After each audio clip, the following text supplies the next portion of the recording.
بيتهيألي كان ضروري يحصل ده علشان تتدرجي يعني، وبيتهيألي احنا دايما بنخوض المناقشة دي في أي شغل بنعمله حوالين احنا هنبدأ بإيه وننتهي لإيه. يعني حتى في شغلنا برضو على الإجهاض الآمن خضنا مناقشة مشابهة حوالين احنا ايه اللي ممكن نشتبك بيه بشكل حقوقي، حتى لو هو آم، م- ما بيعبرش بالضرورة عن يعني ما هوش تقدمي كفاية بالنسبة لنا. بس ساعات بتضطري تاخدي الحاجات بشكل يعني ايه incremental، يعني متدرج، متدرج. خطوة خطوة يعني. فوقت كوين بوت كان في الخطاب ده، وقت باب البحر كان في الخطاب بتاع الخصوصية، واللي احنا اتناقشنا قريب انه ما بقاش كفاية.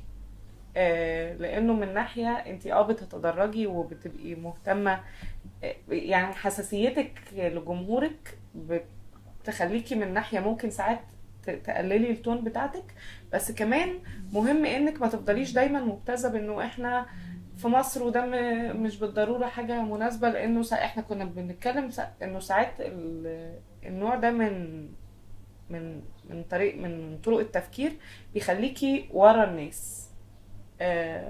وهي الفكرة في ان احنا نبقى مشتبكين مع الجمهور يعني. ففكرة انه خطاب الخصوصية برضو ما بقاش كفاية، لانه في كذا اشكالية، انه ما بيحميش. بمعنى انه الدولة بتتدخل في المجال الخاص بتاع الناس، فلما انا اقول اصل طب معلش يا جماعة بس حقهم في الخصوصية واسكت من غير ما اقول لا القوانين دي فيها مشكلة وتعالوا نتكلم في دور الدولة في المجال الخاص versus المجال العام وحاجات بالشكل ده، دي مشكلة.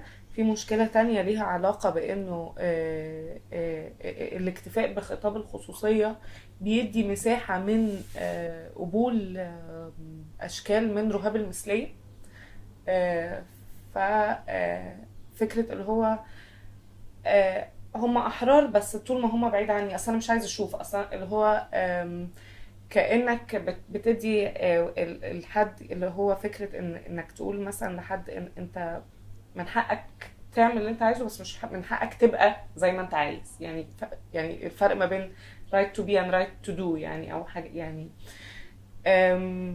في مشكلة تالتة في خطاب الخصوصية ده، انه هي ما بت آه، ما يعني يعني انا كنت يعني احنا مناقشاتنا الاخيره اتكلمت انه احنا محتاجين ننقل من التركيز على الخصوصيه للتركيز على الرضا كمبدا، لانه ده مبدا حاكم ممكن كمان يفتح لك سكك في مناقشات اوسع في فكره ان المجتمع ده محتاج مناقشه واسعه على يعني ايه موافقه. فدي فكره مفتاحيه في الشغل على العنف، فكرة مفتاحية في الشغل كمان على تغيير القوانين الإشكالية اللي هي طالعة من منطلق أخلاقي، مش من منطلق بيحمي. يعني فكرة قوانين الزنا إشكالية لأنها بتجرم علاقات رضائية مثلا. فانت لو اشتغلتي من دلوقتي على فكره الرضا يفتح لك بعد كده مجال انك تدخلي مناقشات اوسع واهم في حته تقدميه اكتر، والناس تبقى قابلاها اكتر ومستعده. وفي رايي ان الناس مستعده دلوقتي او يعني. جزء من الناس يعني. جمهورنا يعني، بالظبط. جمهورنا خلينا نقول مش الناس، جمهورنا مستعد. وده يمكن مهم كمان تحط في سياق اوسع، انه آه، احنا بنحاول نشتغل مع مجموعات اللي حوالينا، بنحاول اكشن نلعب دور في يعني من وجهه نظرنا على الاقل في انهم يطوروا طرق عملهم، نقرب منهم. آه، بس كمان بنحاول ناخد خطابنا ده ونروح بيه لدوائر اوسع يعني. آه، بنحاول انه البرامج اللي هتتكتب للمرشحين المحتملين في الرئاسه ان احنا نراجعها من بمنظار او بنظاره النسويه. وحمد خالد علي على سبيل المثال موافق ان بعد ما هيخلصوا يقولوا كل افكارهم وهم تصوراتهم عن نفسهم انهم هيطرحوا خطاب تقدمي جدا، ان احنا اكشلي ناخد ده ونقول لهم لا الحقيقه هنا ده يعني ده مش كفايه، مش تقدمي قوي زي ما انت فاكر وهكذا. فالعدسة النسوية مهمة حتى لو احنا ما بنتكلمش عن حاجة لها علاقة بالستات مباشرة يعني بالظبط، وان احنا بنحاول ننقل ده بره ان احنا بنعمل شغلنا كويس، ان احنا عايزين نخرج، مش عايزين، احنا بنخرج فعليا وبنعمل مجهود واعي عشان نوسع الدايره. بس المهم هنا ويبدو زي ما اكون بدافع ان احنا واعيين لده، والجزء اساسي من مناقشاتنا حوالين فكرتين، انه مهم جدا الشغل البحثي المخدوم اللي بيطلع بمستوى من الجوده، هو يعني البلو بتاعت المبادره. بس حاجتين لازم احنا واعيين ليهم بنحاول نعملهم. واحد انه لازم يبقى في كامبيننج حقيقي حوالين النوع ده من الشغل يوصل لجمهور اوسع كتير مهتم وموجود، بس احنا ما بنوصلوش لانه بنطلع ريبورت ابو صفحه A4 ده ال 50 صفحه كلام تقيل ومعقد في تشريعات وتجارب دوليه وحاجات كده وبس، وانه لازم في حاجه تانية. الجانب الثاني هو انه كان عندنا تصور في لحظه ان احنا ممكن نبني يعني بعد الثوره نبني منظمه عضويه وتتحول المبادره من كونها كيان بتاع مجموعه محدوده من الناس انها يبقى جمهورها جزء من توجهاتها ومن محاسبتها وتطويرها الى اخره، وانه ده مش هينفع يحصل اللحظه دي بسبب المناخ السياسي. بس مش لازم نرجع نكسل ونستريح لفكره مش هينفع. بس احنا كمان يعني قصدي هو خيالنا اتغير خالص على الشغل في القضايا دي بسبب الثوره، وبالذات في القضايا النسويه بسبب كل مجموعات اللي ضد العنف الجنسي اللي اتكونت، والتعاون اللي حصل مثلا مع حركات كتيره، ودور المنظمات النسويه او المنظمات الحقوقيه في دعم الحركات دي باشكال مختلفه وكده. فده ما بقاش خالص اقصى طموحنا انه نقدم مشروع قانوني، يعني بقينا حتى لو بيبقى عندنا افكار على تغييرات قانونيه، لانه كمان ما بقاش في حراك في الشارع، فبقى كمان القانون مساحه الحركه الوحيده حقيقه. بس احنا بنفكر مساحه الحركه السهله المباشره الواضحه قد الفيل ابو زلومه، بس مش الوحيده. مش الوحيده، بس ده صحيح السهله المتاحه. بس كمان بنفكر ازاي المساحه دي ما نعملهاش بالطرق بتاعه يلا نقدم مشروع قانون المبادره المصريه تقدم كذا، او 17 منظمه تقدم كذا، او يبقى عندنا طموح احنا لسه مش عارفين هننجح فيه ولا لا. بس بانه مثلا لو جينا نقدم في يوم يعني مشروع قانون لإباحة الإجهاض غير المناقشات المجتمعية اللي احنا بنعملها، انه دي تبقى حاجة آلافات الستات دعمها، آلافات الستات واقفة وراها. يعني ده طموح فعلا عندنا، مش شايفينه مستحيل، صعب شوية في الظروف دي، بس مش مستحيل. احنا بدرجة ما على مدى سنوات من الشغل قادرين كمان نوصل لده مع جزء من جمهورنا يعني، وده انتصار ضخم جدا جدا جدا. وعكسه يعني قصدي انه يتم تغييره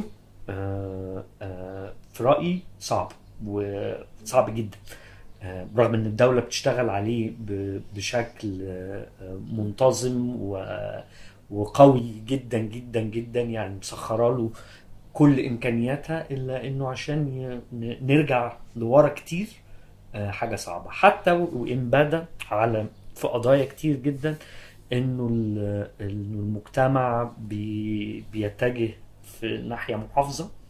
انا رايي انه ده على الوش بس، ده على السطح بس، لانه السطح النهارده مش سامح.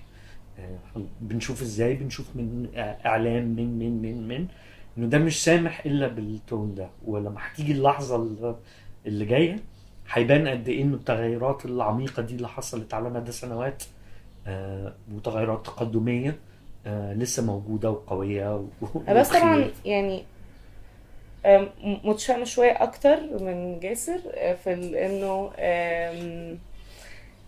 احنا عملنا انتصارات كبيرة وده صعب يتغير وده صعب يرجع زي زمان، بس ده كمان مرهون بقدرتنا على الحركة في الفترة الجاية. يعني مش هينفع خالص ان احنا نعتمد ان دي حاجة مش هتتغير، بس لا، دي حاجة هتتغير لان دي دايما مساحات تفاوض، ولانه الهزيمة بتخلي الناس تاخد اشكال مختلفة في التعبير عنها. ففي مثلا فكرة الناس اللي بتكفر باي قناعة كانت تخص الثورة لان الثورة خذلتهم. فاحنا كان معانا ناس من اللي بيأسسوا المجموعات اللي ضد العنف الجنسي وهارد كور يعني، ودلوقتي يقعدوا معانا طبعا سخرية لاذعة من اي قيمة نسوية. انتوا بقى نسويات تقعدوا تصدعونا. هما كانوا معانا يعني بينزلوا يتضربوا على دماغهم عشان يطلعوا الستات ويكوروا حاجات كده. وفي ناس بتبقى مش مهتمة، وفي ناس بتحدف يمين، وفي ناس بتفضل زي ما جاسر بيقول، في ناس وقت لحظة الاختبار الحقيقية هيبقوا فاهمين هم هيصفوا فين. بس في الاخر لو الحاجات دي التغيير المجتمعي ده او الحاجات اللي احنا بنسميها البارادايم شيفتس دي، احنا ما اتخانقناش انها بقى تبقى انكوربوريتد في التعليم وتنعكس برضو في الاعلام وما تبقاش في اطار او يعني وما تبقاش دي تغييرات في حين ان المجتمع بيتعرض لحوادث عنف ضخمه واهدار للعداله كبير وتضييق على الحريات واسع. هيبقى صعب قوي الاحتفاظ بانتصارات شبه دي يعني. عندك حق طبعا، عندك حق. يعني طبعا في قدر من التفاؤل بس انا متفائله برضه بس بحذر. لا، ما هو احنا اصل احنا اجيال مختلفه. الشباب اللي زي بيبقوا متحمسين شويه.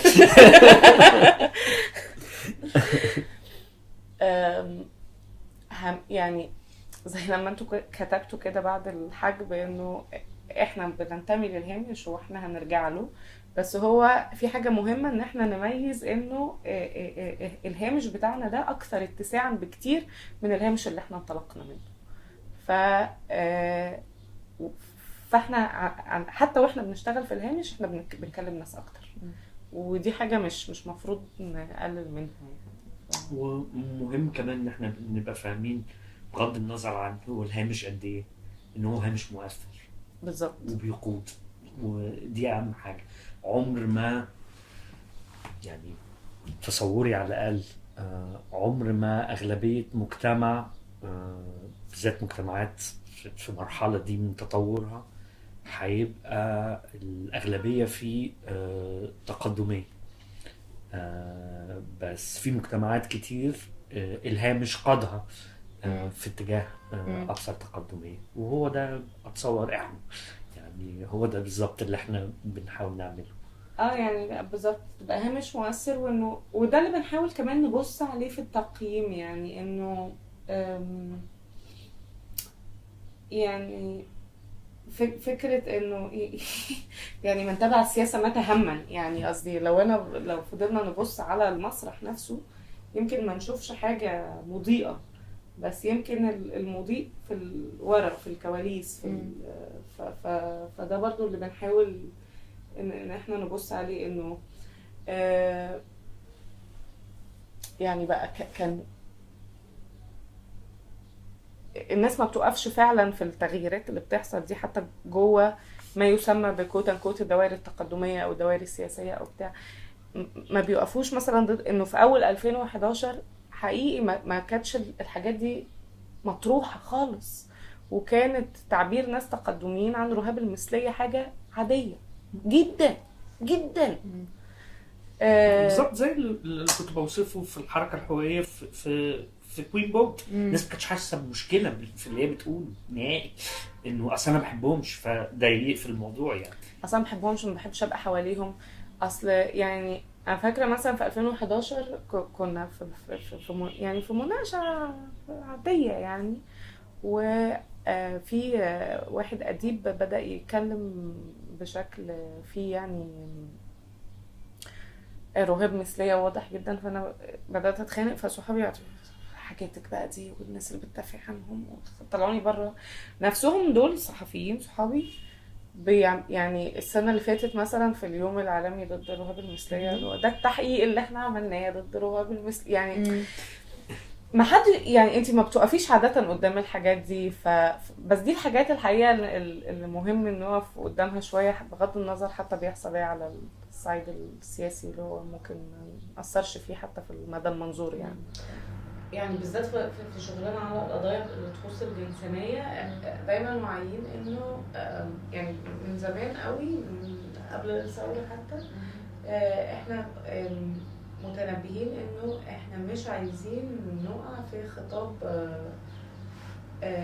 اقليات في شغلنا على قضايا LGBT. اولا احنا عندنا مقاربه دايما شامله في شغلنا على قضايا الحقوق الجنسيه والانجابيه، ولانه ده كمان جزء من النقد العالمي للشغل على قضايا ال LGBT، انه زي التركيز على قضايا ال LGBT ينسي الناس بقيه الاجنده النسويه. فمثلا انه يبقى في تقدم كبير على جبهات مثلا زوج المسلمين او كده في حتت كتير من العالم، قصاد تراجع في قوانين الاجهاض،